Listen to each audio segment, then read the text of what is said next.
Good evening, welcome back to In the Khud. This is October 3, 2022, 8:10 p.m. We're recording after a 2-day gap, so Saturday, Sunday. Now, if I have to say what happened on the weekend in one line, it was making the Magnum ice cream animation inside Blender. Apparently, I should have uploaded the video today. That was my plan. Like every single weekend, I'm gonna work on a 3D project, and on Monday evening, I'm gonna upload it on Instagram. And by the end of this year, I'm gonna have 12 to 15 such 3D videos, and that's my 3D portfolio right there. We're still on track to that, but the only difference is I'm not gonna be able to upload it today, obviously, because we've run out of time. Today, in the morning, I woke up at 6:13. I took Snowy down. The entire story went the way it should have. Then when I came back up, I saw BCS videos on the raycast node and the attribute statistic node.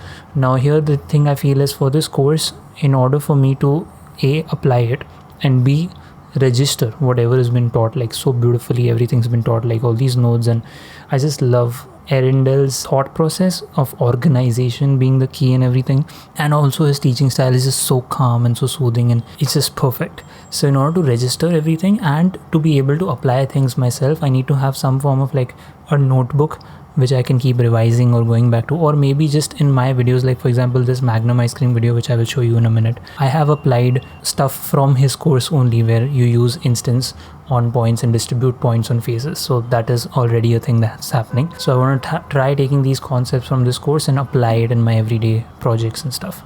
Figured camera movement along curves watching the CG boost tutorial. So you put a curve and then to the camera you put a follow path constraint and a track to constraint or null, which is controlling the camera, which is actually at the object of our interest. Of course, I forgot to mention that what you're seeing right now is there's one ring light here and there's one ring light here, which is my fill light. I have a key light, fill light, and a ring light.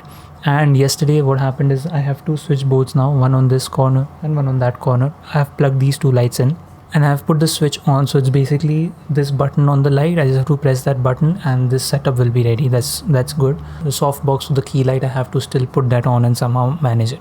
In other news, I had to charge the Sony MX 1004H, I don't even know the name as of now.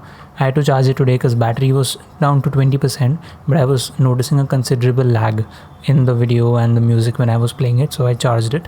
Other than that, I'm writing here at this point, might not be able to share the Magnum video today. 12:17 I started working on the Tata video, and aim is to get this done as soon as possible. And because there is so much to cover there with the animation, and I have to still work on the music and the SFX, and I have to give this video by tomorrow, like before 1 p.m. or so. So I'm just really stuck at this. Now here are the things I want to do with the Magnum video. If I had to just quickly show you, this is my material preview thing. Here is material. Yeah, there's a vanilla ice cream first. Okay, the fluid is off right now. I'm gonna turn on the fluid. It does this very weird thing where it's just standing like this. Does it render though? It shouldn't, right? Because okay, in that case I'll have to figure out, because the caching is starting from 30 frames, that's what I know. So I'll have to keyframe the visibility of that domain, liquid domain. But anyway, just ignore the first 30 frames. The fluid simulation happens on the ice cream, and while that simulation is happening, we're revealing another mesh underneath, or actually above this, which is the actual ice cream chocolate. Now you see the cameras going around that path. I think at around 75 frames we should have our nuts emitting. So I'll just switch that on. Around 75 frames. Oops. Yeah. The camera movement is off, especially for the second one right now. Let me just make the influence 0. You see that these nuts are falling down. Just shut the fluid, man.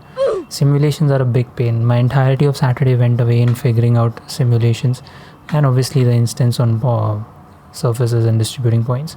So nuts falling in, I'm gonna reveal the ice cream mesh which only has nuts, and then finally there's gonna be an ice cream mesh which has the chocolate and the nuts, and from that I'm gonna take a boolean bite out. That's what the idea for this video is. I have to figure out the music and of course the transitions and entire movement to the beat of that music. So I'll try just jumping into this tomorrow morning first thing before going into the Tata video, and then we'll hope that both the things kind of work out. That's all I can do, is hope and try putting this out tomorrow. There's a lot of I've learned here, like the textures you see. It was a great learning experience, this project itself. And one thing, there was UV editing where I had to I have put a procedural material on the stick, plus I have stamped this logo here, which is not quite looking the color the way I wanted to, but still there's a lot of learning. I had to go through the UV editing course once again. I was supposed to start work like documenting today at 7:30 p.m. sharp, but again it's become 8 o'clock. That the 7:30 to 8 window is just moves away in a flash. Anyway, I have to quickly edit this video, upload it, and then go down and get the body pump class. I'm getting body pump classes back on track now, so an entire hour workout, because recently what was happening in the past 1 week is I'm just going down, doing some bit of exercise and coming back, because I would reach down at 10 o'clock. That's how late I was getting editing and uploading these videos. So no time to waste. Thanks so much for being in the court. I'll catch you tomorrow. Peace.